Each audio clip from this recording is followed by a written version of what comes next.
From Keene in the Shire, the Liberty Media capital of the world, this is Daryl W. Perry, host of FPP Radio News for Thursday, April 27th, 2017. Silver is trading at $17.41 per ounce. Gold is valued at $1,264 per ounce. Bitcoin is trading at 1.8 cents, and the average price of Bitcoin is $1,304. Antiwar.com reports Turkey is accusing the Syrian government of having fired mortar shells against one of their military bases in the southeastern Hatay province, an attack which coincided with shelling from Kurdish forces against the same part of Turkey. Syria has not confirmed involvement in the strike, but the statement from Turkey's military claimed that the shelling originated from territory that they believe to have been under control of the Syrian military forces. It's not clear why the Syrian military would attack a Turkish border post far from any territory the government still controls, but Turkey would clearly be quite eager to make such claims, as it provides a justification for retaliatory strikes and potentially raids to seize more territory from their rebel allies. Turkey's military also claimed to have responded in kind to the Syrian military, but did not detail exactly what they attacked, and there has yet to be any word out of Syria of anything being hit other than Kurdish territory.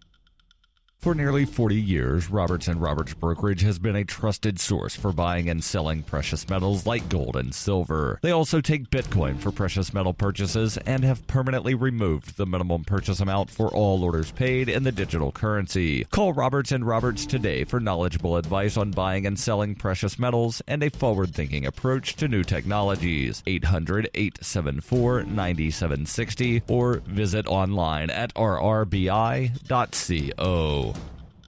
UPI reports nearly 24 Democrats in the U.S. Senate, led by former presidential candidate Bernie Sanders, pledged to support a bill Wednesday that would raise the federal minimum wage incrementally to $15 per hour by 2024. Sanders, an independent senator from Vermont, spearheaded a rally at Capitol Hill in support of the legislation, which aims to more than double the federal minimum wage in the next 7 years. The minimum wage has remained at $7.25 per hour for nearly a decade. Sanders said at the rally, "Nobody can live on $7.25. You can't live on $8, and you can't live on $10 an hour. That's why we're saying after 10 years of inaction, the United States Congress is going to raise the minimum wage to a living wage, $15 an hour. Under the proposed legislation, the federal hourly minimum wage would increase to $9.25 this year, $12 in 2020, and $15 4 years later. After 2024, the amount would raise according to median wage growth. Sanders said, "It's not a radical idea to say that in this country, if you work 40 hours a week, you should not be living in poverty. We can win this fight if we stick together." 2 years ago, Sanders pushed a similar bill to hike the wage to $15 per hour, but had only 5 co-sponsors. This time, he has 21 co-sponsors, including Senate Minority Leader Chuck Schumer, Massachusetts Senator Elizabeth Warren, former vice presidential candidate Tim Kaine, President Pro Tem Emeritus of the Senate Patrick Leahy, and New Jersey Senator Cory Booker. Although he has more sponsorship this time, Sanders still faces an uphill battle getting the bill passed in a GOP-controlled Congress with a GOP-controlled White House.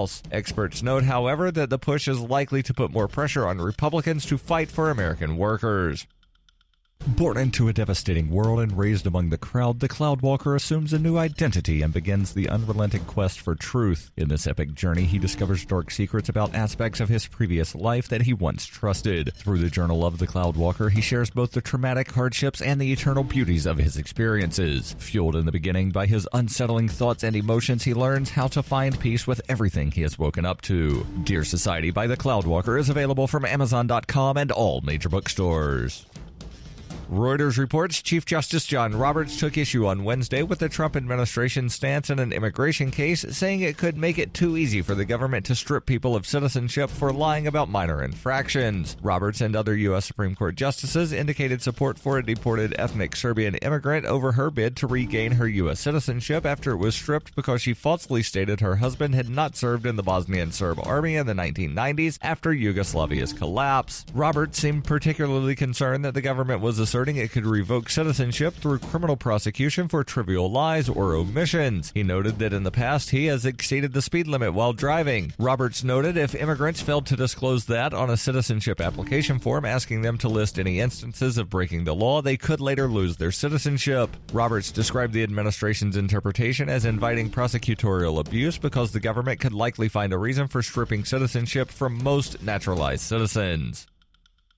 This has been FPP Radio News, online at fppradio.com.